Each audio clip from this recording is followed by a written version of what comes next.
ఈరోజు మునక్కాయ కర్రీ ఎలా చేద్దామో చూసేద్దాం. నా స్టైల్ ఎలా చేస్తానో చూసేయండి. ముందుగా వేరుశనగపప్పు, ధనియాలు తీసుకున్నాను, ఇవి వేసేసుకోవాలి. తర్వాత కొబ్బరి తీసుకున్నాను, అవి కూడా వేసేయాలి.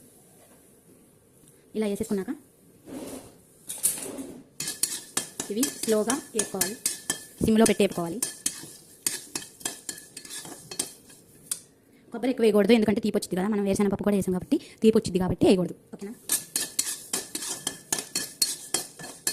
తర్వాత దాల్చిన చెక్క కూడా తీసుకుని వేసేసాను. తర్వాత గసగసాలు వేస్తున్నాను, చూసారా? ఓకే. మునక్కాయ కర్రీ ఎక్కువగా టమాటా మునక్కాయ చేసుకుంటారు, సాంబార్లో వేసుకుంటారు, మునక్కాయ ఫ్రై చేసుకుంటారు, మునక్కాయ పచ్చడి కూడా పెడతారు. కానీ ఇలాగా గ్రేవీ వచ్చేలాగా క్యాటరింగ్ స్టైల్లో మునక్కాయ కర్రీ చాలా బాగుంటుంది. నేనైతే ఇది మూడోసారి చేయడం బాగానే ఉంది. మీకు కూడా నచ్చిందని చెప్పి వీడియో తీస్తున్నా. ఇవి బాగా వేపేసుకోవాలి. ఇవి వేగిపోయినాయి, వేసాక ఆపేసుకోవాలి. ఆపేసి తీసుకోవాలి. అసలు ఆయిల్ లేకుండా వేపాలి.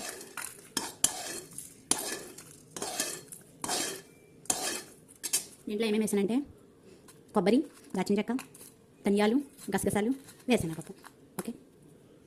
ఇలా వేపేసాక మిక్సీ జార్లో తీసుకోవాలి. ఒక స్పూన్ చింతపండు వేయాలి.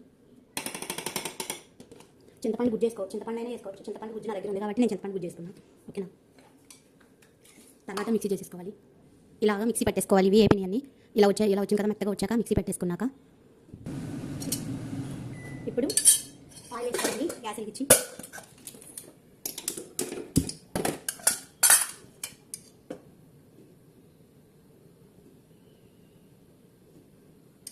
గ్యాస్ వెలిగించాలి.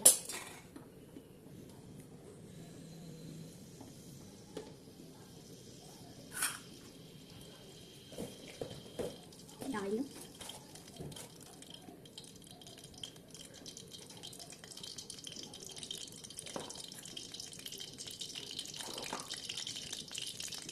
కొంచెం జీలకర్ర వేసుకోవాలి.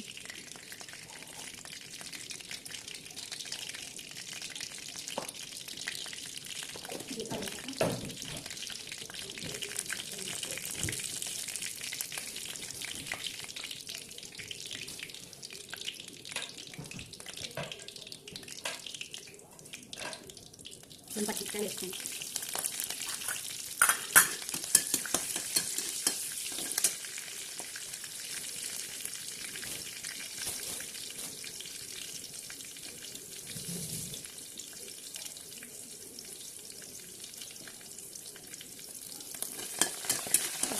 కరివేపాకు వేసాను.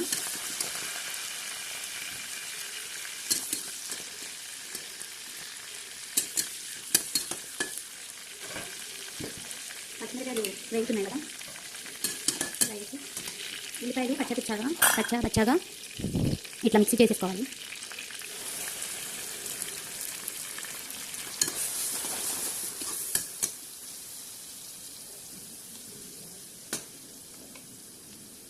ఇలా మెత్తగా కాదు, పచ్చగా మిక్సీ చేసేసుకొని వేసేసుకోవాలి.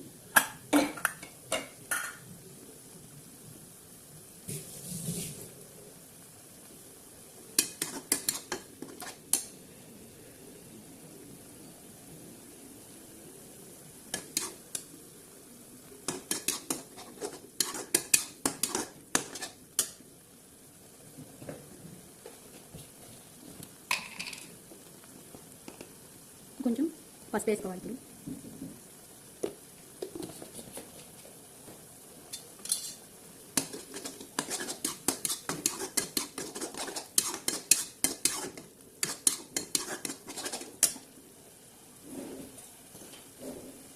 తర్వాత చిన్నుల్లిపాయ పేస్ట్ వేసుకోవాలి. అల్లం చిన్నుల్లి పేస్ట్,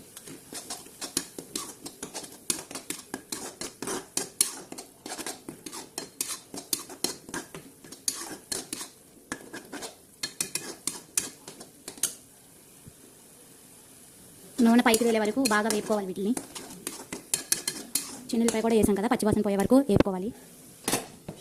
చూసారా? ఇలాగ మూత పెట్టేసుకొని దగ్గరికి వచ్చే వరకు ఇలాగ వేపుకోవాలి. నూనె తేలుతుంది చూసారు ఇదంతా. టమాటాలు కూడా ఇలాగ పచ్చగా మిక్సీ చేసేసుకోవాలి. టమాటాల పేస్ట్ కూడా నేనైతే 4 టమాటాలు తీసుకున్నాను, చిన్న సైజులోవి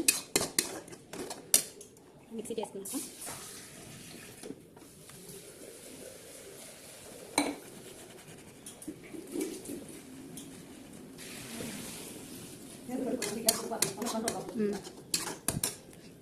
తర్వాత ఉప్పు వేసుకోవాలి.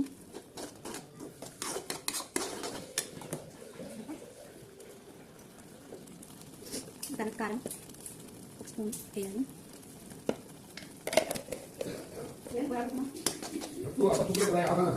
టమాటా పేస్ట్ వేసాక ఇలా దగ్గరికి అయిపోయింది కదా, అయిపోయాక మునక్కాయ ముక్కలు కూడా వేసేసుకోవాలి. నేను 2 మునక్కాయలు తీసుకున్నాను.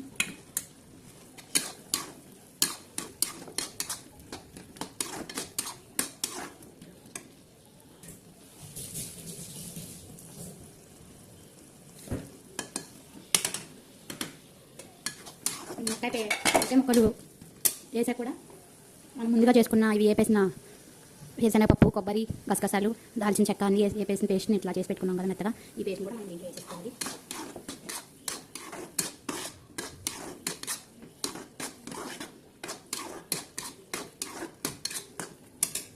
చింతపండు కూడా వేసాం పేస్ట్ చేసేటప్పుడు. ఇట్లా నీట్గా వేసుకున్నాక కలిపి పెట్టేసుకొని సిమ్లో పెట్టి తినేవాళ్ళు. ఇప్పుడు మునక్కాయ ముక్కలు వేసాక అసలు మనం వాటర్ పోయలేదు కదా, కొంచెం వాటర్ పోసుకున్నాం. ఎందుకంటే మునక్కాయ ఉడకాలి కాబట్టి 1 గ్లాస్ పోసుకుంటాను నేనైతే వాటర్.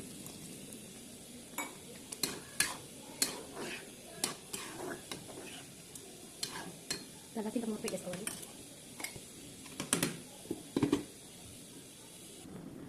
చూసారా ఇలాగా ఉడికిందన్నమాట. కొంచెం వాటర్ పోసుకున్నాం కదా, అది ఆవిరికి వచ్చేసి ఇలా ఉడుకుతుంది. ఇంకా ముక్కలు ఉడకలేదు, కొంచెం మూత పెట్టేసుకోవాలి. ఇట్లా అయిపోయింది కదా, దీన్ని ఇంకా మునక్కాయ కర్రీ అంటారు. మునక్కాయలు కూడా ఉడికిపోయింది, ఇట్లా వస్తగానే మనకు అర్థమైపోతుంది ఉడికిపోయింది. ఇంకా ఆపేసుకోవాలి. టేస్ట్ మాత్రం సూపర్ ఉంది,